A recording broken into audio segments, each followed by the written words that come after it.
முன்னாடி வந்து சொல்லுவாங்க.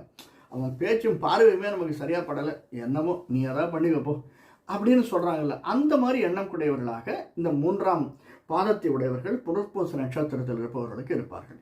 இவர்களுக்கு பேசிக்காவே இந்த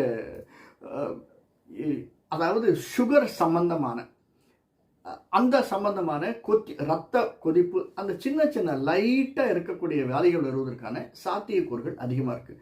ஏன்னா ரொம்ப அடுத்தவனை அனலைஸ் பண்ணுறதுனால சீக்கிரம் டென்ஷன் ஆகிடுவாங்க. சில பேர் ரொம்ப டென்ஷன் ஆகிடுவாங்க. டக்குன்னு வந்து மனசில் வந்து நம்ம அனலைஸ் பண்ணிட்டு இருந்தோம்னு வச்சுங்களேன், மனசு காமாக இருக்கணும். அந்த காம்னஸ் இல்லாமல் அனலைஸ் பண்ணிட்டு இருந்தோம்னா மனசுக்குள்ளேயே ஒரு டென்ஷன் இருக்கணும், வெளியில் தெரியாதது ஒரு சின்ன வலியோ ஒரு டென்ஷனையோ கொடுக்கக்கூடியது. அப்படிப்பட்டவர்களாக புனர்பூச நட்சத்திரம் பேசிக்காக அதில் 3ஆம் பாதத்தில் இருப்பவர்கள் இருப்பார்கள். இந்த 3ஆம் பாதத்தில் பிறந்தவர்களுக்கு மரம் என்ன சொல்கிறாங்க அப்படின்னா அடப்ப மரம் அப்படின்னு. இது ஒரு புதுவிதமான மரம். சொன்னீங்க போட்டு பார்த்தீங்கன்னா தெரியும் அடப்ப மரம் அப்படின்னு.